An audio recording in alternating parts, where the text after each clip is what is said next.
በኦማንና በተባበሩት አረብ ኤምሬትስ ድንበር ላይ ስለምትገኘው ስለ ቡራይሚ ስናስብ ላዩ ላይ የሚታየው ጸጥ ያለና ሰፊ በረሃ ነው። ግን እስቲ ላዩን ብቻ ሳይሆን ከስር ያለውን እንመልከት። ምክንያቱም ከዚህ ጸጥታ በታች በአሻው ስር ተደብቆ የሚገኝ ለሺህ ዘመናት የዘለቀ የስልጣኔ ታሪክ አለ። እናም ዛሬ ይሄ የተቀበረው ዓለም እንዴት ወደ ብርሃን እንደወጣ አብረን እንቃኛለን።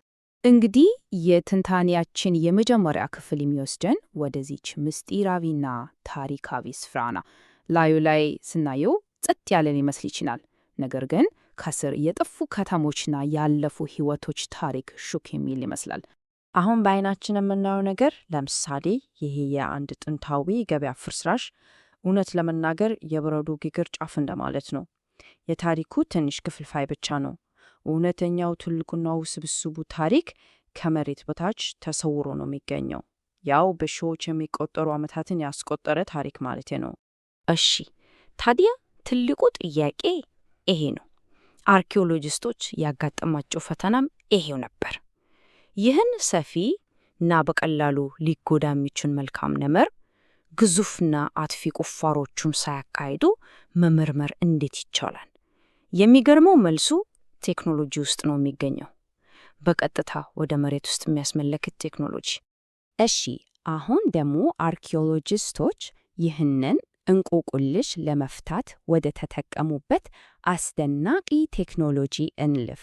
እነዚህ መሳሪያዎች መሬቱን ራሱ በስንጥል አልፈው እንዲያዩም አስችላቸዋል። እዚህ ላይ እንደምናየው የቡድኑ አባላት በሥራ ተጠምደዋል። በግራ በኩል ማግኔቶሜተር የሚባል መሳሪያ ሲጠቀሙ፣ በቀኝ በኩል ደግሞ ከፍተኛ ትክክለኛነት ያለው ጂፒኤስ ይጠቀማሉ። ይሄ የሚያሳየው የዘመናዊ ሳይንስን ኃይል ከሰው ልጅ ጥረት ጋር በመዋሃድ የሚገኘውን አስደናቂ ውጤት ነው። ያው ይሄ ሁሉ የሚሰራበት ዘዴ ስም አለው። ጂኦፊዚካል ሰርቬይ ይባላል። በቀላል አማርኛ መሬቱን ሳይቆፍሩ ከስር ያለውን ነገር ለማየት የሚያስችል ዘዴ ነው። ይሄን ቁልፍ ጽንሰ ሐሳብ መረዳት መላውን ሂደት ለመገንዘብ በጣም ነው የሚረዳው። እናም ቡድኑ በዋናነት ሁለት ቴክኒኮችን ነው የተጠቀመው። የመጀመሪያው ማግኔቶሜትሪ፣ ልክ ለሰውነት ኤምአርአይ እንደሚሰራው ይሄ ደግሞ ለመሬት ኤምአርአይ እንደማለት ነው። በመግነጢሳዊ መስክ ውስጥ ያሉ ጥቃቅን ለውጦችን ይለያል። ሁለተኛው ደግሞ የከርሰ ምድር ራዳር ወይም ጂፒአር፣ ይሄ ደግሞ ልክ እንደ ሶናር ሞገዶችን ወደ መሬት ልኮ ተመልሶ በሚመጡት መረጃ የተቀበሩ ነገሮችን ካርታ ይሰራል። እሺ፣ አሁን ደግሞ ወደ በጣም አስደሳችሁ ክፍል ደርሰናል። ቴክኖሎጂው የሰበሰበውን መረጃ ወደ እውነተኛ ግኝት የመቀየር ሂደት። በቃ በሰርቬይ የተገኙትን ምስጢራዊ ምስሎች መመልከትና ምን ማለት እንደሆኑ መረዳት ማለት ነው። ለመጀመሪያ ጊዜ ሲታይ ይሄ ያልተተነተነው ዳታ ምንም አይመስልም። እውነት ለመናገር ልክ የድሮ ቴሌቪዥን ስክሪን ላይ እንደሚታይ ትርጉም የለሽ ውከት ነው የሚመስለው። ላልሰለጠነ ዓይን ይሄ ምንም ታሪክ የሚናገር አይመስልም። ግን የሚገርመው ነገር እዚህ ጋ ነው። ከትንተና በኋላ ያ ምንም ይመስል የነበረው ምስል ወደዚህ ዝርዝር እና ግልጽ ካርታ ይቀየራል። አሁን አርኪኦሎጂስቶች የተቀበሩትን ተለያዩ የግንባታ አይነቶች፣ መንገዶችና ቦዮች ለይተው ማወቅ ይችላሉ። ታዲያ ካርቶች ምን ገለጡ? እስቲ እንመልከት። የጥንት ሰፈሮች፣ ግድሮች፣ የድሮ እርሻዎች ምልክቶች፣ የ19ኛው ክፍለ ዘመን መቃብር ቦታ እና ከሁሉም በላይ ደግሞ ፈላጅ በመባል የሚታወቁ በርካታ የጥንት የመስኖ ቦዮችን አሳይቷል። ፈላጅ የሚለውን ቃል በደንብ ማወቅ አለብን። እነዚህ የመስኖ ስርዓቶች ውሃን ከሩቅ ቦታዎች በማምጣት ለዘመናት የመሰረቷ የህይወት ደም ነበሩ።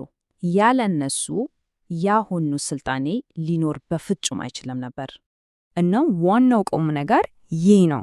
እነዚህን ከመሬት በታች ያሉ ቅርጾች በመሰረቷ ውስጥ ከነበረው ተጨባጭ የሰው ልጅ ታሪክ የጊዜ ሰሌዳ ጋር ማገናኘት። ስለዚህ ይሄ ካርታ የቦታ ብቻ ሳይሆን የጊዜም ካርታ ነው ማለት ነው። ይሄ ደግሞ የተገለጠውን የታሪክ ስፋት በደንብ ያሳያል። እስቲ ያስቡት፣ ከነሐስ ዘመን ጀምሮ እስከ ቅርቡ የእስልምና ዘመን ድረስ በሺዎች የሚቆጠሩ ዓመታትን ያስቆጠሩ የስልጣኔ ንብርብሮች እናያለን። ይሄ ግኝት ስለ ቡራዩሚ ያለንን ግንዛቤ ሙሉ በሙሉ ነው የሚቀይረው። መጠኑን ለመገመት እንሞክር። በአንድ የብረት ዘመን ጉብታ ላይ ብቻ የሸክላ ስብርባሪዎች ብዛት በጣም ከፍተኛ ከመሆኑ የተነሳ ወደ 15,000 የሚጠጉ የተለያዩ ስብርባሪዎች ሊኖሩ እንደሚችሉ ይገመታል። 15,000! እነዚህ በእጅ የሚዳሰሱ ቅርሶች፣ እነዚህ የሸክላ ስብርባሪዎች የጥንቱን ሰፈር ሕይወት የነበረውና እውነተኛ እንደነበር እንዲሰማን ያደርጋሉ። እያንዳንዱ ስብርባሪ ያለፈውን ሕይወት ታሪክ ይዞ ነው የሚገኘው።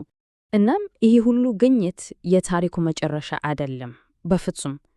ይልቁንስ ለቡራዩሚ መሰረት ታሪክ የአዲስ ምዕራፍ መጀመሪያ ነው። የምርምር ቡድኑ ራሱ እንደገለጸው ይህ ሰርቬይ ለወደፊቱ ለሚደረጉ ምርምሮች ሁሉ እንደ መሰረታዊ ካርታ ሆኖ ያገለግላል። ስለዚህ ይሄ ግኝት መጨረሻው ሳይሆን የብዙ ጥናቶች መነሻ ነው ማለት ነው። ይህ ጥናት ከቡራዩሚ አልፎ አንድ ትልቅ ጥያቄ እንድናነሳ ያደርገናል። በዓለም ዙሪያ ልክ ከእግራችን በታች ምን ያህል ታሪኮች ተቀብረው ግኝታቸውን እየጠበቁ ይሆኑ? ይህ በእውነት ለአድናቆት የሚደርግ ሐሳብ ነው።